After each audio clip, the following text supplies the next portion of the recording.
The ceiling fan whirred overhead, each rotation pushing stale air around the cramped apartment I called home. My fingertips traced the worn edges of another rejection letter, the third this week. Outside, rain pattered against my single window, droplets racing down the glass like tears I refused to shed. I was 26, drowning in student debt, and working 2 dead-end jobs that barely covered my rent. The cafe downstairs where I worked mornings reeked of burnt coffee and desperation. The upscale restaurant where I waited tables at night smelled of money and privilege, neither of which belonged to me. When my phone buzzed with a text from my manager at Bellissimo's, I nearly ignored it. But I needed the hours, needed every penny I could scrape together. Need you to come in early. VIP reservation. Wear the black dress uniform. I sighed, watching my planned evening of self-pity dissolve. The black dress meant the private dining room, meant rich people who tipped well, but looked through you like you were made of glass. Invisible. Just another body to fetch their champagne and smile at their jokes. The rain had soaked through my thin jacket by the time I reached the restaurant's back entrance. My hair clung to my face in damp tendrils, and my makeup had surely smudged beneath my eyes. Jesus, Ellie, you look like a drowned rat, Marco, the sous chef, muttered as I passed through the kitchen. I ducked into the staff bathroom, attempting to salvage what I could of my appearance. The woman in the mirror looked exhausted. Dark circles beneath hazel eyes, pale skin, a smile that never quite reached those eyes anymore. When had I become this person, this shadow? The Russo party arrives in 20, my manager Sophia said, appearing in the doorway. Her critical gaze swept over me. Fix your hair. They requested you specifically. Me? Why would they ask for me? Sophia shrugged. Mr. Russo was here last week. Said he appreciated your discretion. A dim memory surfaced, a table of 6 men in tailored suits, speaking in hushed tones, falling silent whenever I approached. I'd served them efficiently, and without lingering, which seemed to please the man at the head of the table. He'd left $1,000 tip with a brief nod of acknowledgement. I hadn't even known his name then. The private dining room gleamed with polished silver and crystal when I entered to make final preparations. Floor-to-ceiling windows overlooked the glittering city below, rain transforming the lights into blurred watercolors. The room sat 17 floors above the street, a place for people who preferred to look down on the world. I was adjusting the final place setting when the door opened. First came 2 men in dark suits, their eyes scanning the room methodically. Security. Then a woman in a sharp blazer, an assistant, I guessed, from the tablet clutched in her manicured hands. And finally, him. He entered as if the air itself should feel honored to fill his lungs. Tall, with broad shoulders beneath a charcoal suit that probably cost more than my yearly rent. His dark hair was cut short on the sides, longer on top, and his jawline could have been carved from marble.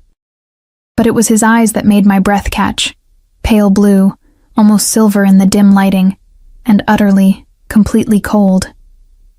Until they landed on me, something flickered there, recognition, surprise, and something else I couldn't name, something that made the hairs on my arms rise. Miss Ellis, he said, my name in his mouth sounding like something precious and rare. How did he know my last name? I trust you're well. I nodded, dropping my gaze to the carpet. Yes, sir. Welcome back to Bellissimo's, Adrian, he corrected, his Italian accent caressing each syllable. My name is Adrian Russo. I didn't need the name to know who he was. The way his security positioned themselves at the door, the deference in the assistant's posture, the almost imperceptible earpiece. It all spoke of power and danger in equal measure. Everyone in the city knew the Russo family controlled the docks, the construction unions, and half the police force, though no one said so aloud. Will the rest of your party be arriving soon? I asked, desperately clinging to the script of professional service. Adrian settled into the chair at the head of the table, his movements fluid and controlled. There is no party, just us. My confusion must have shown on my face because he added, I own this restaurant, Elena. I can dine alone if I wish. His use of my full first name sent an involuntary shiver down my spine. I hadn't introduced myself to him last week. I never did with customers. Of course, sir. Adrian, I corrected. Would you like to see the wine list? The 2001 Maceto, he said without looking at any menu. And whatever chef recommends for dinner. His eyes never left my face. You'll join me. It wasn't a question. My pulse quickened. Fear and something else. Something I refused to acknowledge, coursing through my veins. I'm working, Mr. Russo. Not tonight. He loosened his tie slightly, the only sign that he was settling in for the evening. Tonight, you're my guest.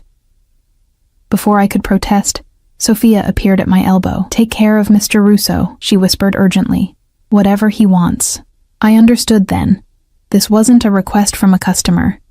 This was a command from the owner, from a man who wasn't accustomed to hearing the word no. Dinner was exquisite, courses I couldn't pronounce and had never tasted. Wine that slid down my throat like liquid silk, and across from me, Adrian Russo watched me with those pale eyes, asking questions about my life, my dreams, my disappointments, questions no one had bothered to ask in years. I told him about my literature degree, my failed attempts to break into publishing, my parents' death 3 years ago in a car accident. I didn't mention my brother Tommy's gambling debts, or his disappearance 6 months ago. Some secrets weren't mine to share, especially not with a man like Adrian Russo. You don't belong here, he said after the dessert plates had been cleared. My cheeks flushed hot with embarrassment. Of course I didn't belong in his world of wealth and power. No, Elena, he continued, reading my expression. Not in this restaurant, not serving people who don't see you. His fingers brushed against mine on the tablecloth, a touch so light it might have been imagined. You were meant for better things. The way he said it, like a promise, like a threat, made my mouth go dry. It's getting late, I managed, withdrawing my hand. I should go. My driver will take you home. That's not necessary, I can... It's raining and this neighborhood isn't safe at night. His tone hardened slightly. I insist. The sleek black car waited at the curb, one of his security men holding an umbrella over me as I climbed into the back seat. To my surprise, Adrian slid in beside me. You don't need to escort me, I said, pressing myself against the door to maintain distance. I protect what interests me, Elena. His gaze traveled over my face in the dim interior. And you interest me greatly. The car moved silently through the rain-slicked streets, and I found myself giving my address without thinking. We rode in silence, the space between us electric with unspoken words. When we reached my building, a dilapidated structure in a neighborhood that had seen better days, Adrian frowned. This isn't safe. It's all I can afford, I said, defensiveness creeping into my voice. For now. 2 simple words that carried implications I wasn't ready to consider. He insisted on walking me to my door, his security man trailing at a discreet distance. At my apartment, I fumbled with my keys, acutely aware of how shabby everything must look through his eyes. Thank you for dinner, I said formally, desperately trying to regain the professional distance I'd maintained with customers for years. Adrian reached out, his fingers brushing a strand of hair from my face. I'll see you tomorrow, Elena, I blinked. I'm not scheduled to work tomorrow. The smile that curved his lips didn't reach his eyes.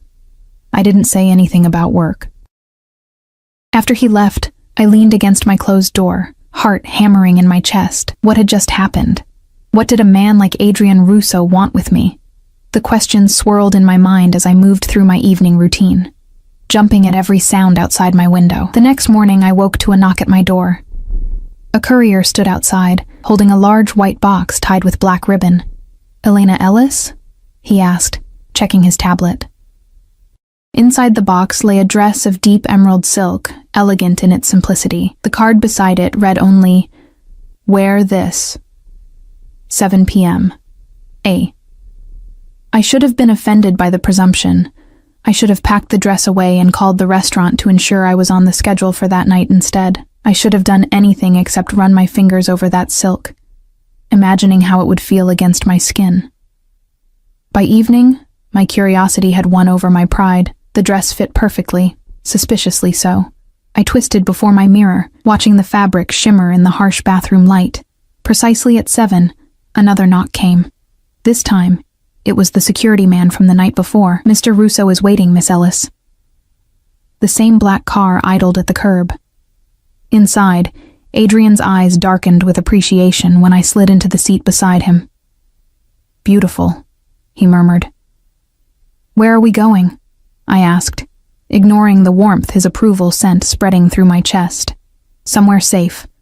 The car wound through the city before climbing the hills to the exclusive Altura neighborhood, where mansions perched like crowns upon the ridge. We passed through wrought iron gates and up a long driveway to a modern structure of glass and stone that seemed to grow organically from the hillside. "Is this your home?" I asked as the driver opened my door. Adrian's hand found the small of my back. One of them. Inside was a world of understated luxury. Clean lines, warm woods, and floor-to-ceiling windows overlooking the city below. Art I recognized from museum visits adorned the walls. No photos, I noticed. Nothing personal. "Why am I here?" I finally asked, as he poured 2 glasses of amber liquid from a crystal decanter. Adrian handed me a glass, his fingers brushing mine deliberately. "Because I want you to be." That's not an answer.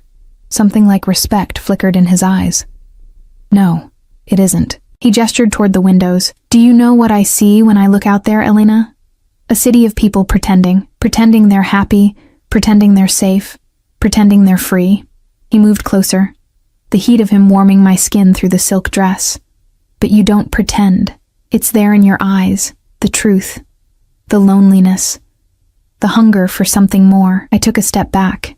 "You don't know me. I know more than you think." He sipped his drink, watching me over the rim of his glass. "I know about Tommy." The sound of my brother's name on his lips sent ice through my veins. I set my untouched drink down with shaking hands. "What about Tommy?" "He owes certain people a considerable amount of money, people who aren't as patient as I am." Understanding dawned with sickening clarity. "Is that why I'm here? Because of my brother's debts?" Adrian's expression hardened. "You're here because I want you here. The matter with your brother is separate, but you know where he is?" "Yes." One simple word that changed everything. 6 months of fear and uncertainty compressed into a single syllable. "Is he alive?" My voice cracked on the question. Adrian moved toward me, his hand coming up to cup my cheek. "For now. But his situation is precarious." Tears burned behind my eyes. "What do you want from me? Right now?" His thumb traced my lower lip. "I want you to have dinner, to rest, to feel safe for one night, and tomorrow?" His smile was gentle, but held no warmth. "Tomorrow, we'll discuss how you can help your brother, and how I can help you." We ate on the terrace. The city lights spread beneath us like fallen stars. Adrian spoke of his childhood in Sicily, his father's business, his mother's death when he was 12. He asked about my parents, my studies, my favorite books. It felt almost normal, almost like a date, if I could forget who he was, what he represented, and the unspoken threat hanging over my brother's life. After dinner, he showed me to a guest room larger than my entire apartment. The bed was turned down, and a silk nightgown lay across the duvet. "You'll stay here tonight," he said, standing too close in the doorway. "And if I want to leave?" His expression didn't change. "Do you?" The question hung between us, charged with implications. Leave and return to my cramped apartment, to my dead-end jobs, to my life without Tommy? Or stay, and step into whatever game Adrian Russo was playing. "I'll stay," I said finally. "But only because of Tommy." Adrian's fingers traced the line of my jaw. "Lie to yourself if you must, Elena. But don't lie to me." He stepped back. "Sleep well. Tomorrow will be illuminating." I didn't expect to sleep, but exhaustion claimed me the moment my head touched the pillow. I dreamed of Tommy, of the ocean, of cold blue eyes watching me from the shadows. When I woke, sunlight streamed through windows I'd forgotten to close. A breakfast tray waited on the bedside table, along with another box. Inside lay jeans and a cashmere sweater in my size with a note. "We have business in the city. Casual attire. I dressed quickly, unnerved by how well the clothes fit, how the soft fabric felt against my skin. In the bathroom, I found new toiletries, a hairbrush, even makeup in shades that matched my coloring perfectly. How long had Adrian Russo been watching me before that dinner at Bellissimo's? He waited in the kitchen, reading something on a tablet that he set aside when I entered. His eyes traveled over me, noting the clothes, my damp hair, the uncertainty in my posture. "You slept well?" he asked, rising to pour me coffee. "Yes, thank you." I accepted the cup, keeping the kitchen island between us. "You said we'd discuss Tommy today." Always direct. Approval colored his tone. "I admire that about you, Elena." "My brother," I insisted. Adrian nodded once. "Tommy borrowed money from some associates of mine. When he couldn't pay, he tried to run. A foolish decision. How much does he owe?" "The original sum was 50,000. With interest and penalties for his attempted disappearance. It's closer to 100,000 now." The amount staggered me. I would need to work at Bellissimo's for years to save that much. "I don't have that kind of money. I'm aware." Adrian sipped his coffee. "But you have something else I want." Fear coiled in my stomach. "What?" "Your company." I stared at him, waiting for the rest, for the demand, the proposition, the trap, but he simply watched me, his expression unreadable. "My company? I want you to work for me, Elena. Not as a waitress, as my personal assistant." Relief and suspicion warred within me. What would that entail exactly? Managing my schedule, accompanying me to meetings and events, living here where I can ensure your safety. And Tommy's debt will be forgiven. Immediately. He can return to his life, although I suggest he find a new city. His current reputation in this one is problematic. It sounded too simple, too clean. "What's the catch?" Adrian set down his cup, moving around the island until he stood before me. "The catch, Elena, is that once you enter my world, you don't leave. Not until I decide otherwise." His finger traced my collarbone, a feather-light touch that raised goosebumps on my skin. "You'll be mine. In every way that matters." The words hung in the air between us. Mine. The possessiveness in his voice should have repelled me, sent me running for the door. Instead, I felt a treacherous warmth spreading through my chest, a dangerous curiosity. "I need to think about it," I said, stepping back from his touch. "And I need to see Tommy first, to know he's alive." Adrian's eyes narrowed slightly, but he nodded. "A reasonable request." He checked his watch. Platinum, I noticed, understated but unmistakably expensive. "I have meetings this morning. We'll see your brother this afternoon." "And until then?" "Until then," he said, gesturing to the space around us. "Make yourself at home. There's a library through those doors. The grounds are secure if you'd like fresh air. My staff has been instructed to provide whatever you need." With that, he left me alone in the vast kitchen, the coffee cooling in my cup and his offer weighing on my mind. I spent the morning exploring the mansion, careful to stay away from rooms that appeared to be offices or private spaces. The library he'd mentioned was magnificent. Floor-to-ceiling shelves filled with leather-bound classics, contemporary fiction, and books in languages I couldn't identify. I ran my fingers along the spines, wondering if he'd actually read them, or if they were just part of the carefully curated image he presented to the world. Outside, the ground stretched toward the edge of the cliff, meticulously landscaped gardens giving way to a sleek infinity pool that seemed to spill into the sky. Security personnel patrolled discreetly along the perimeter, a constant reminder that this paradise was also a fortress. By early afternoon, I'd returned to the library, losing myself in a rare edition of Austen to quiet the anxiety churning in my stomach. The sound of Adrian's voice startled me. "You appreciate the classics," he observed from the doorway. I closed the book carefully. "They remind me of a simpler time." "There's never been a simple time, Elena. Only simple stories." He gestured for me to follow him. "The car is waiting." The drive into the city was quiet, Adrian working on his phone while I watched the landscape transform from exclusive estates to urban sprawl. We finally stopped at what appeared to be an abandoned warehouse in the industrial district. Adrian must have sensed my apprehension. "It's secure," he said, as his driver opened my door.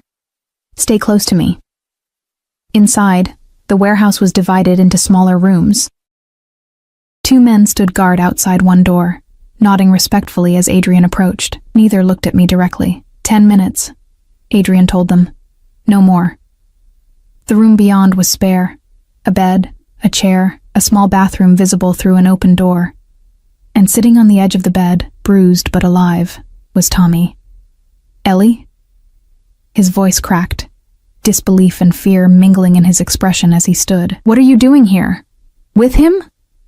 I rushed forward, embracing my brother tightly, inhaling his familiar scent beneath the staleness of confinement. Are you hurt? Have they? I'm okay, Tommy interrupted, his eyes darting nervously to Adrian, who stood silently by the door.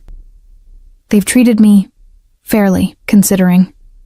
I pulled back to examine his face, thinner than I remembered, a yellowing bruise beneath one eye, but otherwise intact. Relief flooded through me.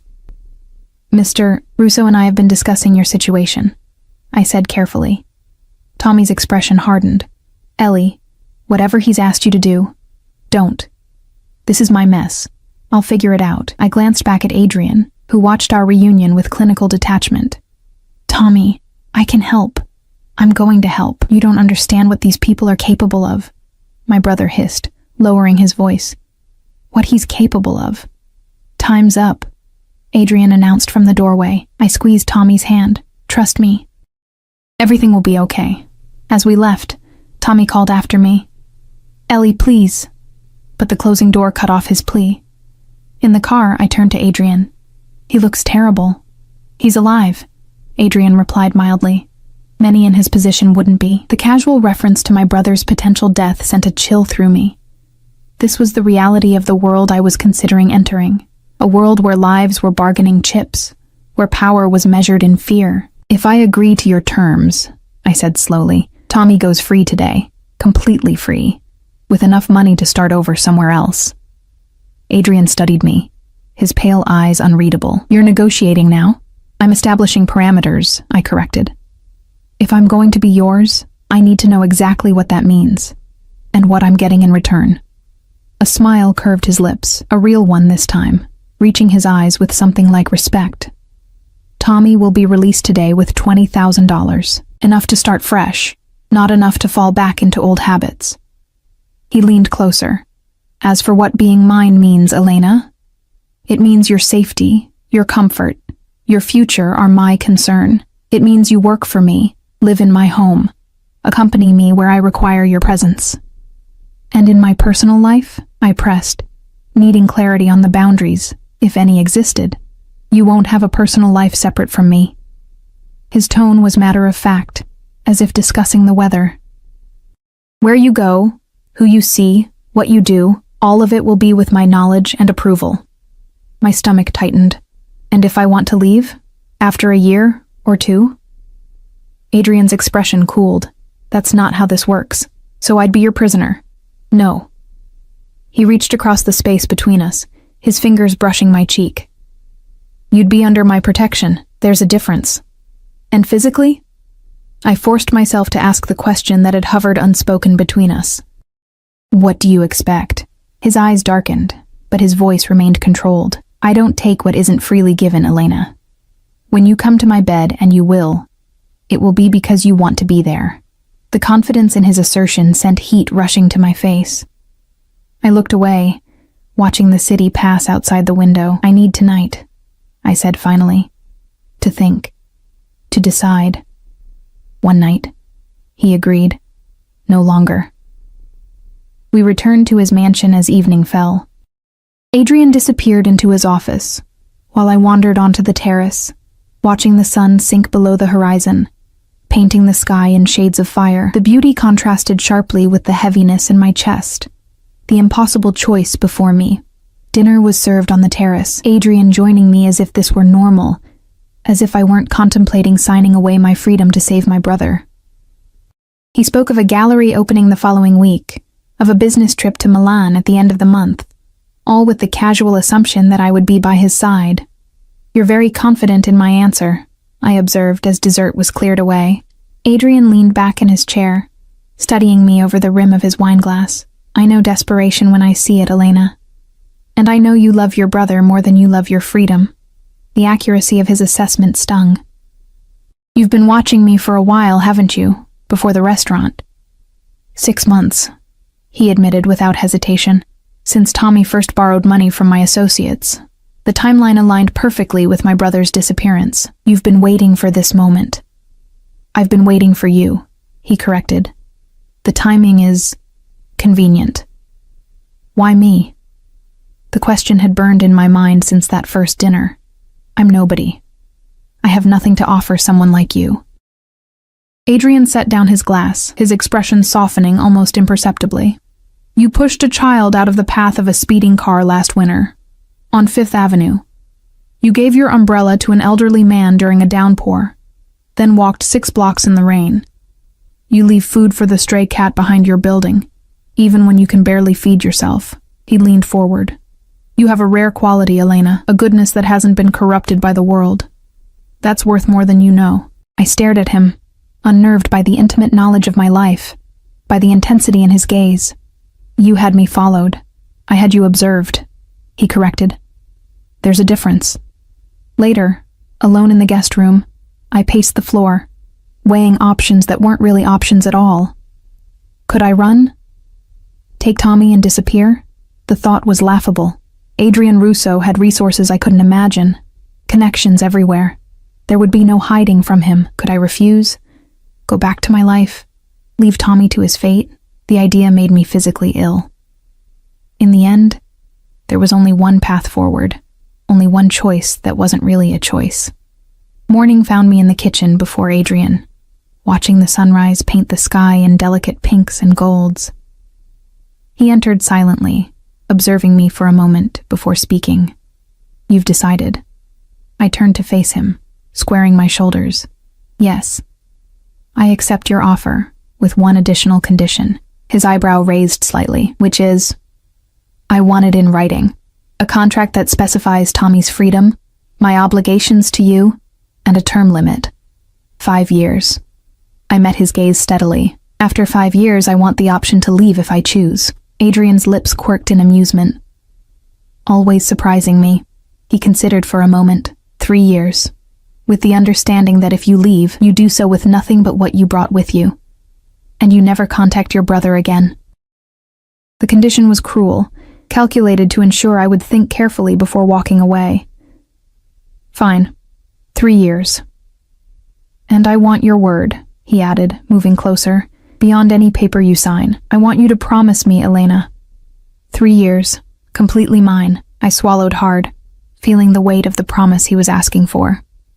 You have my word. Something darkened in his eyes. Satisfaction, possession, desire. He reached for my hand, raising it to his lips in a gesture that felt both old-fashioned and strangely intimate. Then we have an agreement. Everything moved quickly after that. By afternoon, a contract had been prepared, reviewed by a lawyer who arrived and departed with discreet efficiency. I signed my name with shaking fingers, watching as Adrian's bold signature claimed the line beside mine. Your brother will be released tonight, Adrian informed me as the documents were taken away. My men will drive him to the airport with a ticket to Portland and enough cash to start over. I want to say goodbye. Adrian shook his head. A clean break is better, for both of you. I wanted to argue, to insist on one last moment with the only family I had left. But the finality in Adrian's tone made it clear this wasn't negotiable. My first lesson in the new power dynamic between us. What happens now? I asked instead. Now, Adrian said. We begin your transition. My assistant has arranged for your belongings to be packed and brought here. Tomorrow, we'll discuss your duties in detail. His eyes traveled over me appraisingly. Tonight, we'll have dinner with an associate of mine. Your first official appearance as part of my household. The day passed in a blur of details. A personal shopper arriving with racks of clothing for me to try. A stylist measuring me for alterations. A woman explaining the security protocols of the house. I moved through it all in a daze, the reality of what I'd agreed to still sinking in. By evening, I stood before the mirror in my new room. Not the guest room, but a suite adjacent to Adrian's, decorated in soft creams and blues. The dress they'd selected for dinner was black, simple but elegant, highlighting my figure without being overtly provocative. My hair had been styled, my makeup applied by professionals. The woman in the mirror looked like me, but wasn't me, not the real me, the one who had existed before Adrian Russo had entered my life. A knock at the door preceded Adrian's entrance. He paused, his eyes darkening as they swept over me. "Beautiful," he murmured. The same word he'd used before, but weighted differently now that I belonged to him. "Who are we meeting?" I asked, reaching for the clutch purse that had been provided along with the dress. "Carlo Vega, a business associate from Miami." Adrian offered his arm. "He's an important connection, but not entirely trustworthy. You'll sit beside me, speak when spoken to, and observe everything." I placed my hand on his arm, feeling the solid strength beneath the expensive suit. "Is this a test?" Adrian's smile was sharp. "Everything is a test, Elena, but I have no doubt you'll excel." As we descended the stairs together, I felt the eyes of the household staff tracking our movement, noting our linked arms, the proprietary way Adrian guided me. Whatever they thought of the situation, of me, remained hidden behind professionally blank expressions. Outside, the familiar black car waited in the circular drive. As Adrian held the door for me, a flash of movement caught my eye. A shadowy figure darting between the trees at the edge of the property. I almost mentioned the movement to Adrian, but hesitated, uncertain if I'd truly seen anything. Security was everywhere on the property. It was probably just one of his men patrolling the perimeter. Still, a sense of unease settled in my stomach as the car pulled away from the mansion. The restaurant was an exclusive establishment downtown, its entrance unmarked save for a discreet brass plaque. A host greeted Adrian by name, leading us through a dimly lit dining room to a private alcove where a man already waited. Carlo Vega rose as we approached, shorter than Adrian but powerfully built, with silver threading through his dark hair and a smile that didn't reach his eyes. Those eyes lingered on me a beat too long as Adrian introduced us. "A pleasure to meet you, Elena," Vega said, his accent thicker than Adrian's, his handshake lasting seconds longer than necessary. "Adrian has been uncharacteristically secretive about you." Adrian's hand settled possessively at the small of my back as we took our seats. "Elena has recently joined my household. She'll be handling my personal affairs going forward." The double meaning wasn't lost on Vega, whose gaze traveled over me with renewed interest. Indeed? A significant promotion from serving tables at Bellissimo's. The fact that he knew where I'd worked sent a chill through me. How much information had been exchanged about me before this dinner? "I'm fortunate," I said carefully, feeling Adrian's approval in the subtle pressure of his hand against my spine. Dinner progressed through multiple courses, the conversation weaving between innocuous topics and veiled references to business dealings I didn't fully understand. I observed as instructed, noting how Vega drank heavily while Adrian barely touched his wine, how the Miami man's gestures grew more expansive as the evening wore on. "The shipment arrives Tuesday," Vega said as dessert was served. "My people are handling the customs paperwork, but I'm concerned about the harbor master.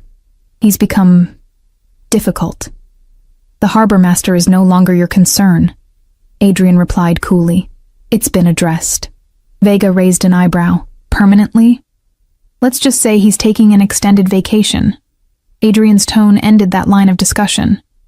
"What concerns me more is the situation with the Moretti family. I hear they've been making overtures to your operation." Vega's expression tightened. "Rumors only. I would never entertain their proposals." "Of course not," Adrian said smoothly, though something in his tone suggested he believed otherwise. "Still, Elena and I will be visiting Miami next month. Perhaps we should review your security protocols before then." The conversation shifted, but the threat had been delivered. I wondered what would happen to Carlo Vega if Adrian's suspicions proved correct. The thought made me shiver. "Cold, my dear?" Adrian asked, his attention instantly on me. "A little," I admitted. He signaled to the waiter. "Bring my car around. We're finished here." Vega looked surprised at the abrupt ending. "So soon? I thought we might discuss the Chicago expansion. Another time, Carlo." Adrian was already standing, helping me from my chair with a gentleness that contrasted sharply with the steel in his voice. "Elena's comfort is my priority." Outside, as we waited for the car, Adrian drew me closer against the evening chill. "You did well," he murmured, his breath warm against my hair. "What did you observe?" I considered my answer carefully. "He's nervous, drinking too much, and he was lying about the Moretti family." His right eye twitched slightly each time he denied it. Adrian's lips curved into a smile. "Very good. What else?" "He was armed. I saw the outline of a gun when he reached for his wallet. And he has someone watching us." I nodded discreetly toward a sedan parked across the street. "That car has been there since we arrived. The driver hasn't moved." Adrian's arm tightened around me, something like pride flickering in his eyes. "You have natural instincts for this work, Elena. I'm pleased." The praise shouldn't have warmed me, but it did. A small ember glowing in my chest despite everything. The ride home was quiet, Adrian working on his phone, while I watched the city lights blur past. When we reached the mansion, he walked me to my suite, pausing at the door. "Tomorrow we begin your formal training," he said. "There's much for you to learn about my business, my associates, my enemies." "I'm not sure I want to know everything about your business," I admitted. Thinking of veiled references to harbor masters and shipments, Adrian's finger traced the line of my jaw. "You'll know what I need you to know. Nothing more, nothing less." His touch lingered, a gentle pressure that held me in place. "You were exquisite tonight, Elena. Every eye in that restaurant was on you." "On us," I corrected softly. "They were watching us together, yes." Something darkened in his gaze. They were. For a moment I thought he might kiss me. His eyes dropped to my lips. His body shifted almost imperceptibly closer. Instead, he stepped back, composure reclaimed. "Sleep well, Elena. Tomorrow will be demanding." Inside my suite, I peeled off the designer dress, scrubbed away the perfect makeup, and stared at myself in the bathroom mirror. Who was I becoming? What had I agreed to? The woman looking back at me seemed like a stranger, caught somewhere between the struggling waitress I'd been and whatever Adrian Russo intended to make of me. My sleep was restless, filled with dreams of shadowy figures watching from the trees, of Tommy calling out to me, his voice growing fainter as I ran toward it. Morning brought a new routine. Adrian's assistant, Sophia, the sharp-suited woman I'd first seen at the restaurant, appeared at my door at precisely 7 a.m. "Mr. Russo expects you for breakfast in 30 minutes, she informed me, her expression professionally neutral as she handed me a tablet. "Your schedule is loaded here. You'll need to review it before joining him." The schedule was meticulously detailed. Language lessons at 9, followed by sessions on etiquette, then meetings with Adrian's security team to review protocols. Afternoon appointments with a personal trainer, a stylist for final fittings on my new wardrobe, and finally, dinner with Adrian at 8. I dressed in one of the simpler outfits that had been provided, tailored black trousers and a cream silk blouse, and made my way to the terrace where breakfast was served. Adrian was already there, reading something on his tablet while he sipped his coffee. He looked up as I approached, his eyes approving. "You reviewed the schedule?" I nodded, taking the seat across from him. "It's comprehensive." "Your role requires certain skills," he said, setting aside his tablet. "Languages, social graces, an understanding of security measures. I've arranged the best instructors." "What exactly will I be doing for you?" I asked, accepting a cup of coffee from a silent staff member who appeared and disappeared with practiced invisibility. Adrian considered me over the rim of his cup. "Initially, you'll accompany me to meetings and events, observe and report your impressions. As your skills develop, you'll take on more responsibility, managing my calendar, screening my contacts, perhaps eventually handling certain negotiations. You trust me with that much?" I couldn't keep the surprise from my voice. "I will," he said simply. "By the time you're given such responsibilities, your loyalty will be absolute." The confidence in his statement should have angered me, but there was a chilling logic to it. 3 years in his world, dependent on him for everything, cut off from my previous life. What choice would I have but loyalty? The days that followed fell into a pattern. Mornings filled with lessons, Italian and French, the intricacies of European business etiquette, the subtle art of reading body language and detecting lies. Afternoons devoted to physical training, Not just fitness, but self-defense, awareness exercises, even basic instruction in handling a firearm that left my hands shaking and my ears ringing. Adrian was frequently absent during the day, attending to business I wasn't yet privy to, but evenings belonged to him, dinners where he questioned me about what I'd learned, tested my observations, gradually revealed small pieces of his empire. Private moments on the terrace afterward, his hand occasionally brushing mine, his eyes lingering on my face in ways that made my pulse quicken despite my best intentions. 2 weeks into this new life, Adrian informed me over breakfast that we would be attending a gala that evening, my first public appearance as his official companion. "The governor will be there," he said, watching my reaction closely, "along with several business associates you haven't met. This is an important night, Elena." "What do you need from me?" I asked, setting aside my anxiety about the event. A smile touched his lips. "Just be yourself. Observe. Remember what you've learned." His hand covered mine briefly, and stay close to me. The dress selected for the event was breathtaking. Deep red silk that clung to my body before flowing to the floor, a slit rising dangerously high on one thigh. When I emerged from my suite that evening, Adrian was waiting in the hall. His sharp intake of breath as he saw me sent heat flooding through my veins. "You'll stop hearts tonight," he said softly, offering his arm. The gala was held at the art museum downtown, its grand marble staircase lined with photographers capturing the arrival of the city's elite. I felt their lenses turn toward us as we ascended. Adrien Rousseau, notorious and powerful, with an unknown woman on his arm. Tomorrow I would be in those photos, my face linked to his in the public imagination. Inside, the museum's central hall had been transformed into a glittering reception space. Crystal chandeliers cast prismatic light over the crowd, the air humming with conversation and the subtle notes of a string quartet. Adrian guided me through the room, his hand steady at my waist, introducing me to a blur of faces, politicians, business owners, old money families whose names I recognized from history books. "Adrian, darling," a woman's voice cut through the noise, belonging to a statuesque blonde in a shimmering silver gown, who approached us with practiced grace. "I was beginning to think you were avoiding me." "Vanessa," Adrian acknowledged coolly. "Allow me to introduce Elena Ellis. Elena, this is Vanessa Moretti." The name triggered an immediate connection to the conversation with Vega. This woman was part of the family Adrian had mentioned. Potential rivals, or worse.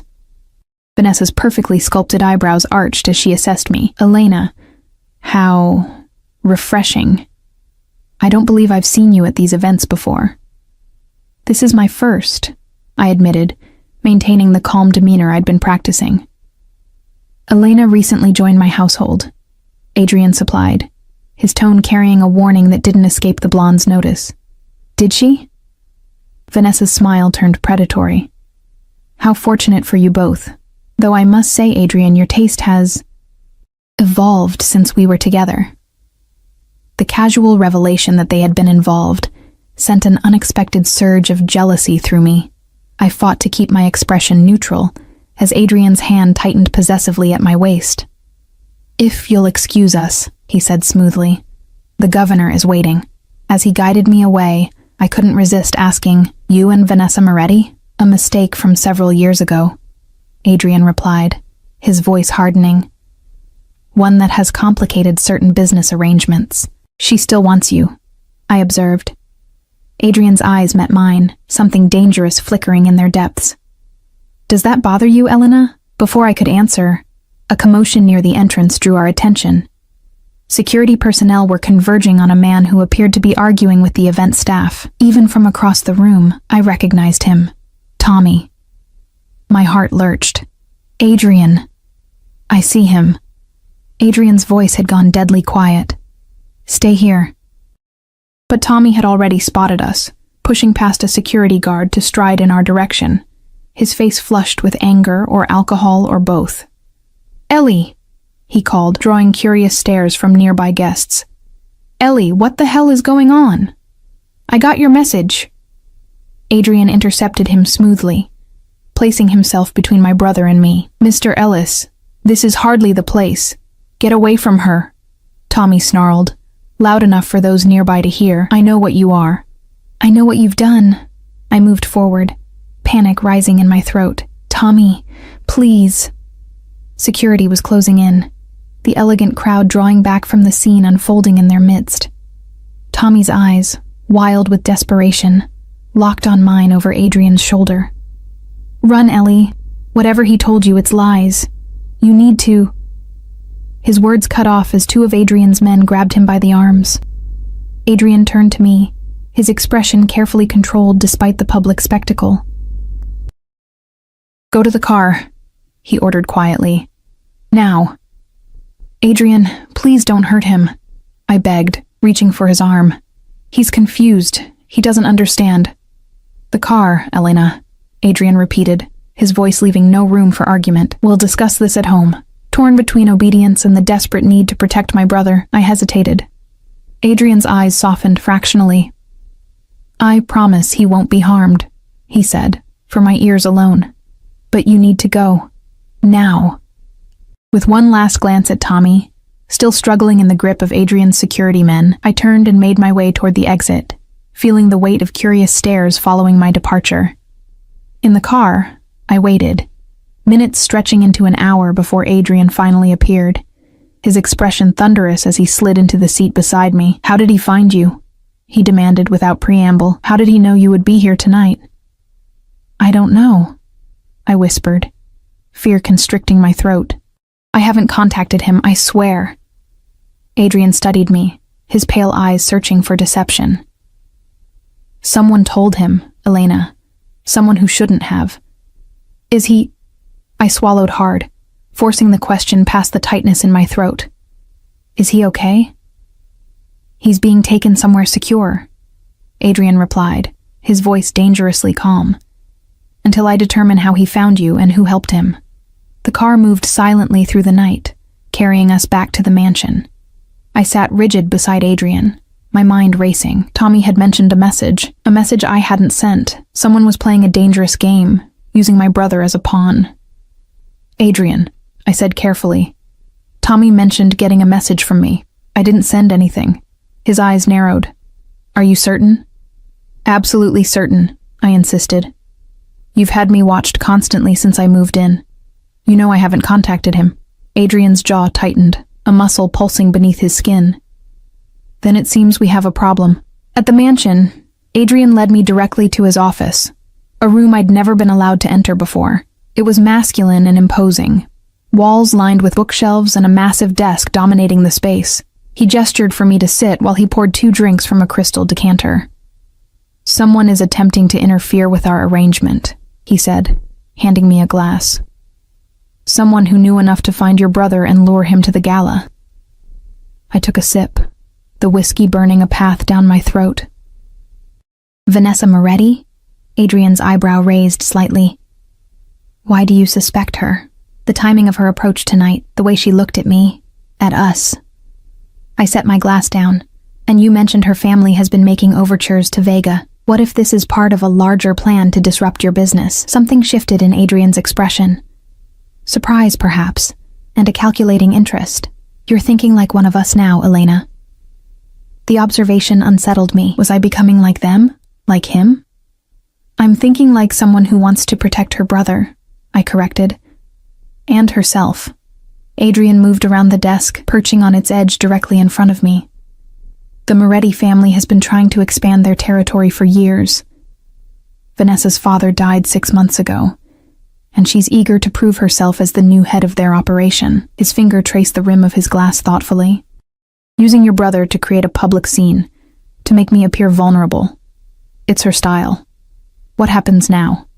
Now, Adrian said, setting aside his drink and reaching for my face, his thumb brushing across my lower lip. I send a message of my own. The intensity in his eyes made my breath catch.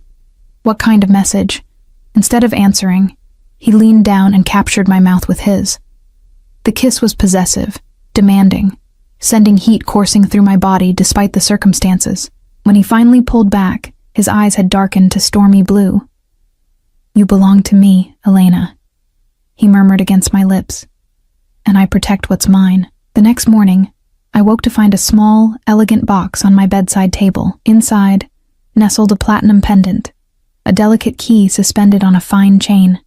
A note in Adrian's bold handwriting accompanied it. "Wear this always." I fastened it around my neck, wondering at its significance. Was it merely decorative or something more? With Adrian, nothing was ever simple. He was waiting for me at breakfast, his expression grim as he read something on his phone. "The newspapers have an interesting story this morning," he said without looking up. Apparently, Vanessa Moretti's warehouse burned down overnight. A tragic accident. My fingers instinctively touched the pendant at my throat. "And Tommy?" "Is being held at one of my properties upstate." "Safely," Adrian added, finally meeting my gaze. "Once I'm certain the threat has been neutralized, he'll be sent away again. Farther this time." I nodded, relief mingling with apprehension. How many warehouses would burn? How many lives would be disrupted to maintain the empire Adrian had built? And what role was I playing in all of it? The incident at the gala marked a turning point in my relationship with Adrian. Whatever barriers had existed between us began to dissolve. He included me in more meetings, shared more details of his business operations, trusted me with information that could destroy him if it fell into the wrong hands. And each night, his goodbyes at my door lingered longer, the tension between us building toward an inevitable conclusion. 1 month after I'd signed the contract that bound me to him, Adrian informed me we would be traveling to Sicily. "My mother's family estate," he explained as we boarded his private jet. "We'll be there for 2 weeks. The estate was breathtaking, a centuries-old villa perched on a cliff overlooking the Mediterranean. Olive groves and vineyards stretched across the surrounding hillsides, the air fragrant with rosemary and sea salt. It felt like stepping into another world, far removed from the urban power plays of home. Here, Adrian seemed different, more relaxed, less the calculating crime lord and more the man.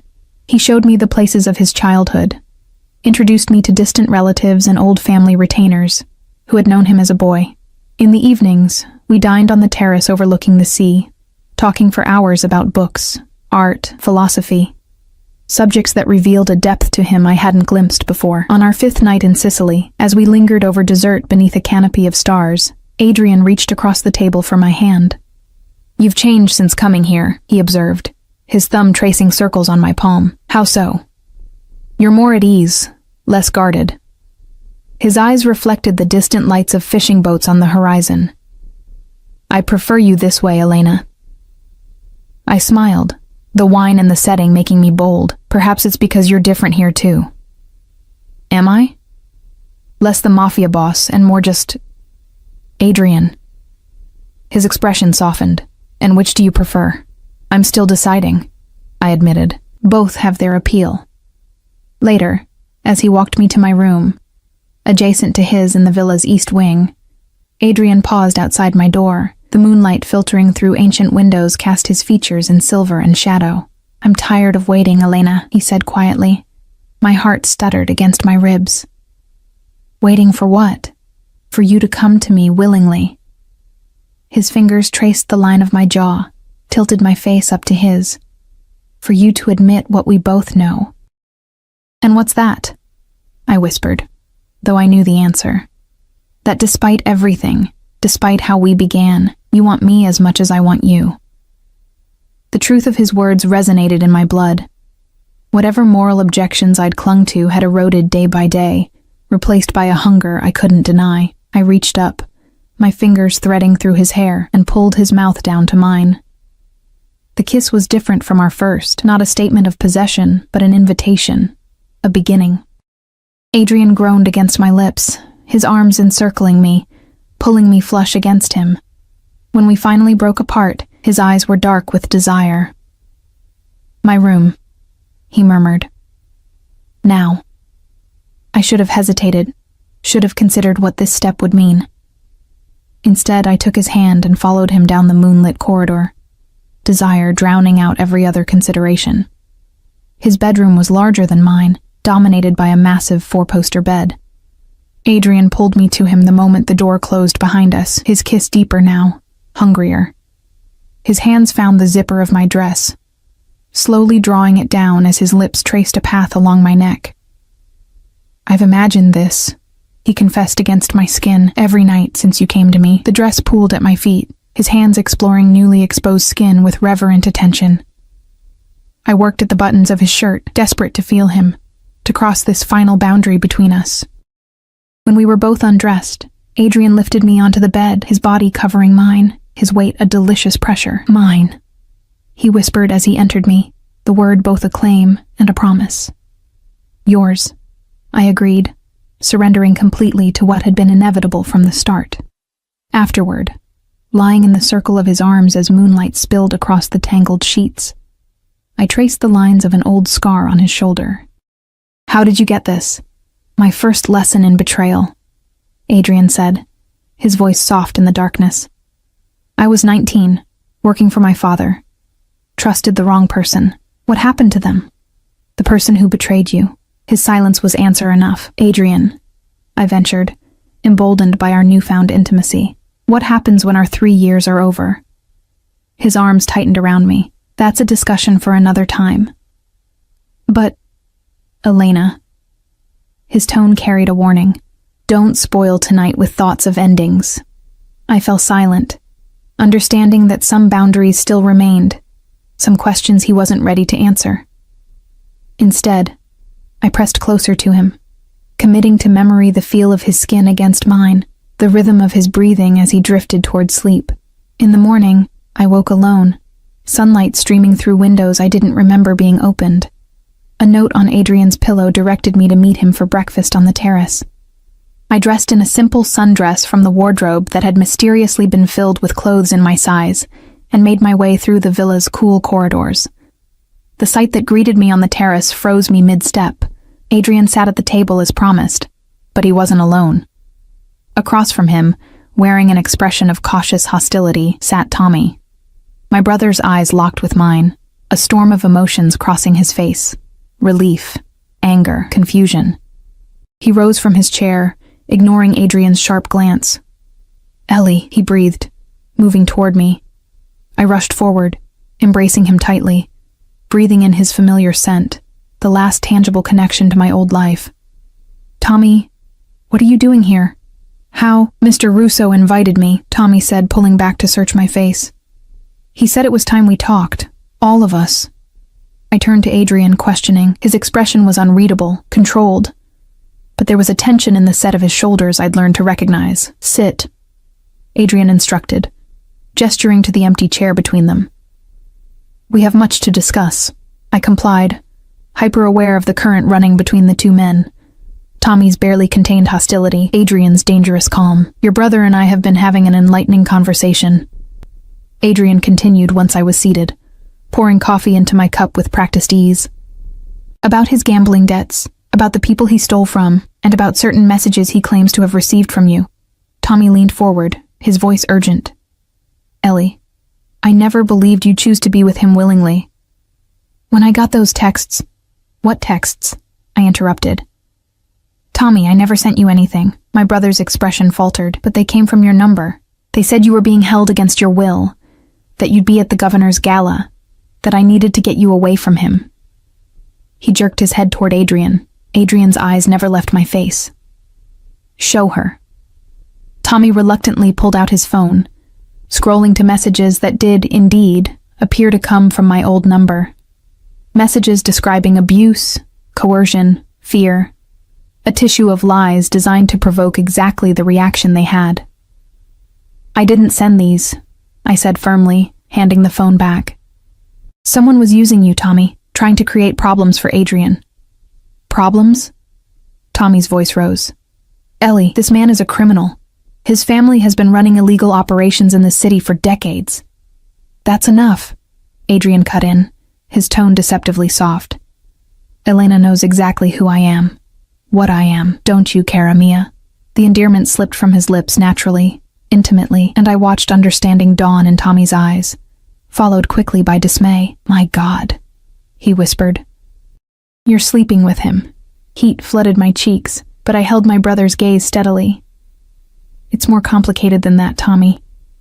"Is it? Because it looks pretty simple from where I'm sitting." Tommy pushed back from the table, standing abruptly. He bought you. With my debt. That's not what happened, I protested, though the denial rang hollow even to my ears.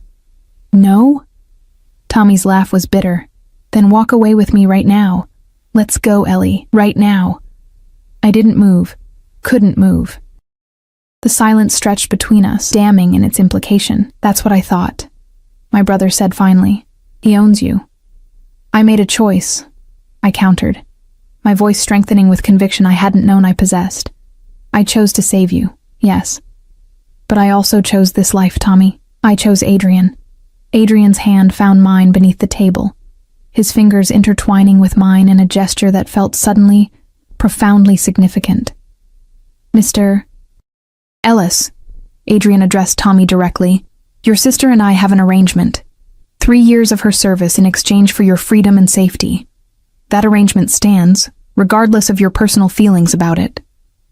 And after these 3 years? Tommy demanded. What then? Adrian's thumb traced circles on my palm. That will be Elena's choice. Tommy looked between us, disbelief etched in every line of his face. You actually believe that? That he'll just let you walk away when the time comes? The question echoed my own unspoken doubts, but I pushed them aside. I need you to trust me, Tommy, and I need you to be safe, which means leaving the country, starting fresh somewhere Adrian's enemies can't find you. His enemies? Tommy laughed bitterly. What about your enemies now, Ellie? Because they're the same. You're in his world now. The truth of his statement hit me with unexpected force. I was in Adrian's world, had been sliding deeper into it day by day without fully acknowledging the transformation. Adrian rose from the table, buttoning his linen jacket in a casual display of authority. My jet will take you to Paris this afternoon. From there, you'll be provided with new identification, a bank account, and contacts who can help you establish yourself. His tone left no room for argument. Elena and I will join you for lunch before you depart. With that, he leaned down to place a possessive kiss on my cheek, his lips lingering near my ear. Talk to your brother, he murmured. Make him understand. Then he was gone, leaving Tommy and me alone on the sunlit terrace. For a moment, neither of us spoke. The distant sound of waves breaking against the cliffs below filled the silence. He'll never let you go, Tommy said finally, his voice quieter now. Men like him don't give up what they consider theirs. I touched the key pendant at my throat, Adrian's mark of ownership. Maybe I won't want to go. Listen to yourself, Ellie. This isn't you talking. This is Stockholm Syndrome or something. He's manipulating you. It's not that simple, I insisted. Adrian is complicated. There's more to him than what you see. Tommy's expression darkened. Do you know what he did to the men who gave me those loans? The ones who were hunting me? They disappeared, Ellie. All of them. No bodies, no traces, just gone. He leaned forward, his voice dropping. And the woman at the gala? The one you think sent those fake texts? Her warehouse wasn't the only thing that burned. They found 2 bodies in the ashes. My blood ran cold. I wanted to deny it, to defend Adrian, but I couldn't form the words. Some part of me had always known the true extent of his brutality, had glimpsed it in the cold calculation of his gaze, the unquestioning obedience of his men, the fear his name evoked. I'm worried about you, Tommy continued, reaching for my hand. This world he's pulled you into, it changes people. It corrupts them. I know what I'm doing, I said, though the conviction in my voice wavered. Do you? Because from where I'm sitting, my big sister who used to lecture me about right and wrong is now the mistress of a murderer. The word stung. It's not like that. Then what is it like, Ellie? Help me understand, because I'm about to be shipped off to another continent, and I don't know if I'll ever see you again. Tears burned behind my eyes. I don't know how to explain it, Tommy. I started this to save you, but now... I trailed off, unsure how to articulate the tangled emotions Adrian evoked in me. You think you love him, Tommy said flatly. Did I? The question had been circling in my mind, particularly since our night together. What I felt for Adrian was complex. Fear mingled with desire, resentment with admiration, anger with a growing, undeniable affection. I began carefully, I think I'm beginning to understand him. And I think, in his way, he cares for me. Tommy's expression softened with pity. Oh, Ellie. He doesn't care for anyone but himself. Men like him don't know how to love, only how to possess. Before I could respond, the sound of a helicopter approaching drowned out our conversation. Tommy and I moved to the edge of the terrace, watching as the aircraft descended onto a pad at the far end of the property. That's unusual, I commented, a flutter of unease stirring in my stomach. Adrian hadn't mentioned expecting visitors. 4 men emerged from the helicopter, their postures tense, purposeful. Even from a distance, I could see they were armed. Something's wrong, I murmured, turning back toward the villa. We need to find Adrian. We'd barely made it through the terrace doors when gunshots echoed from inside the house. Tommy grabbed my arm, pulling me behind a stone column as shouts and more gunfire erupted. Moretti, I whispered, understanding dawning with sickening clarity. It has to be. Tommy's eyes widened. Who? Vanessa Moretti. She's been trying to move against Adrian. The fake texts, the scene at the gala, it was all part of a larger plan. Adrian had mentioned he'd brought fewer men to Sicily, wanting privacy during our stay. The estate was secluded, staffed primarily by locals who had known his family for generations, not trained security. We need to get out of here, Tommy urged, pulling me toward the side of the terrace that led to the gardens. No, I pulled back. I can't leave Adrian. My brother stared at me in disbelief. Are you insane? Those people are here to kill him, and probably anyone with him. That includes you, Ellie. Another burst of gunfire, closer now, punctuated his argument. I made a split-second decision. There's a hidden passage in the wine cellar, I said, recalling Adrian's tour of the estate. It leads to a cove below the cliffs. There's a boat there. How do we get to the cellar? Through the kitchen. I moved toward a different door, one that led to a service corridor. This way. We crept through the quiet hallway, the sounds of violence growing more distant. The kitchen was empty, the staff having fled or hidden at the first sign of trouble. I led Tommy to a heavy wooden door that opened onto stone steps descending into darkness. Stay close, I whispered, feeling along the wall for the light switch Adrian had shown me. The cellar illuminated with dim yellowish light, revealing rows of wooden racks filled with dusty bottles. I moved to the far corner, searching for the mechanism that would open the hidden door. Ellie. Tommy's voice, tight with warning, made me whirl around. Vanessa Moretti stood at the top of the stairs, a pistol in her perfectly manicured hand. Blood splattered the sleeve of her designer blouse, someone else's, judging by her unharmed appearance. Elena Ellis, she said, descending the steps with casual menace.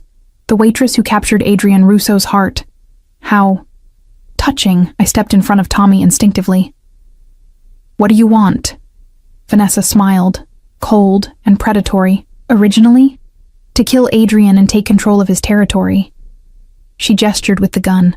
But finding you here, that's an unexpected bonus. Adrian will hunt you to the ends of the earth if you harm her, Tommy said, his voice steadier than I expected. Oh, I'm counting on it. Vanessa's smile widened. He'll be much easier to trap when he's blinded by revenge. I felt the wall behind me, fingers searching desperately for the hidden latch. You're making a mistake. Adrian isn't alone in this. His associates will scramble like rats when they hear he's dead. Vanessa finished. That's how our world works, darling. The strong devour the weak. My fingers found the indentation I'd been seeking. With a barely audible click, a section of the wall swung inward. In the same instant, a gunshot rang out from the top of the stairs. Vanessa jerked, surprise flickering across her perfect features before she crumpled to the floor. Behind her stood Adrian, his own gun still raised, his face a mask of cold fury. Get in, he ordered, gesturing to the passage. Both of you. Now. I grabbed Tommy's hand, pulling him into the dark tunnel as Adrian descended the stairs, pausing only to verify Vanessa was dead. My men are engaging the intruders, Adrian said as he joined us in the passage, closing the hidden door behind him. But we need to get you to safety. The tunnel was narrow and damp, carved through the bedrock of the cliff centuries ago. Adrian took the lead, a small flashlight illuminating our path as we descended toward the sound of waves. You knew they were coming, I accused, the realization dawning as we hurried through the darkness. Adrian glanced back at me. I suspected. Bringing your brother here was a calculated risk. I needed to confirm who was feeding him information. You used me as bait, Tommy said bitterly. I used all of us, Adrian corrected. And it worked. Vanessa revealed herself. The tunnel opened onto a small, sheltered cove where a sleek motorboat was moored. Adrian helped me aboard, then reached for Tommy. Where are we going? I asked as Adrian started the engine. To a safe house on the mainland, he replied, guiding the boat out of the cove and into open water, until I can ensure the threat is completely eliminated. As we sped away from the shore, I looked back at the villa perched on the cliff above us. Smoke was now rising from one wing, dark against the clear blue sky. How many people had died today? How many more would die before this power struggle was resolved? And where did I stand in all of it? No longer just an observer, no longer just a pawn. I had chosen to warn Adrian, to help him escape. I had chosen my side. The safe house turned out to be a modernist villa outside Palermo, staffed by security personnel who greeted Adrian with deferential nods. Tommy was shown to a room in one wing, while Adrian led me to the master suite. You'll stay with me tonight, he said, his tone making it clear this wasn't a request. Until I'm certain no one followed us. As darkness fell, reports began coming in from Adrian's men at the Sicily estate. The attack had been repelled, with heavy casualties on both sides. Vanessa's body had been removed, along with any evidence of her presence. What happens now? I asked as we lay in bed, Adrian's arm draped possessively across my waist. Now. He pressed a kiss to my shoulder. Now we respond. Decisively. I twisted to look at him. More violence?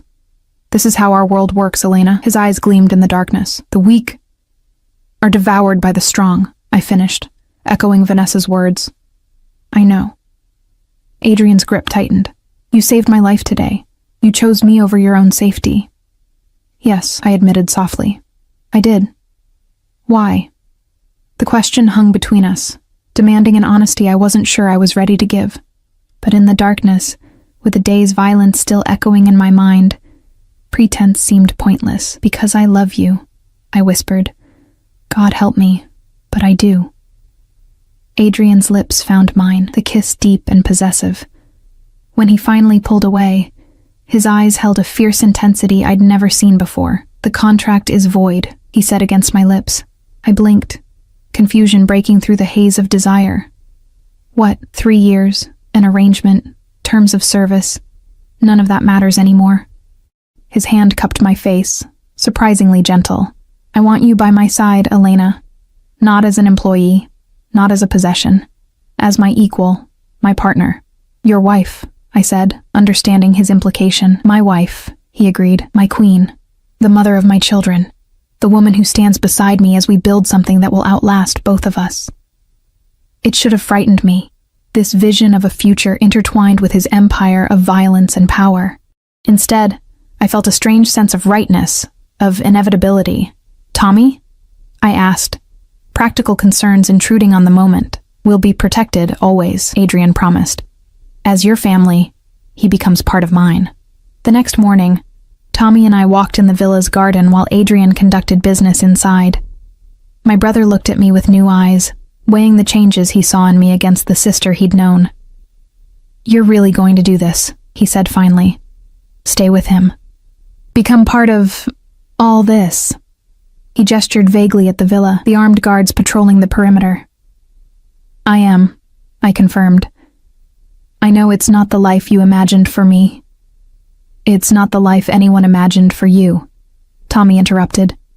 But I'm beginning to understand that you're not the same person who used to bail me out of trouble, who worked double shifts to pay our parents' medical bills. He looked at me seriously. You've changed, Ellie. We all change, I said softly. We become who we need to be to survive. Tommy nodded slowly. And you'll survive in his world. I can see that now. He squeezed my hand. Just don't forget who you were completely, okay? That girl who pushed a stranger out of the way of a speeding car. She's worth remembering. Later that day, as Adrian's jet carried Tommy away to his new life, I stood with Adrian on the terrace, his arm around my waist as we watched the plane disappear into the horizon. He'll be safe, Adrian assured me. I've made arrangements. I nodded, leaning into his strength. I know. Adrian turned me to face him. Are you sure about this, Elena? About us? Once you truly enter my world, there's no turning back. I thought of the frightened waitress I'd been, the woman who had signed a contract out of desperation. I thought of the blood that had been spilled, the lives taken in Adrian's name. In our name now. I'm sure, I said, reaching up to touch his face. I pushed you aside before that shot rang out. I saved your life. And in saving you, I found myself. Adrian pulled me closer, his kiss a seal on our pact. Mine, he murmured against my lips. Yours, I agreed, always. And as the Mediterranean sun set before us, painting the sky in shades of fire, I embraced the truth of who I had become. Not a victim, not a prisoner, but the woman who had pushed a mafia boss aside before the shot rang out, and in doing so, had changed both our destinies forever.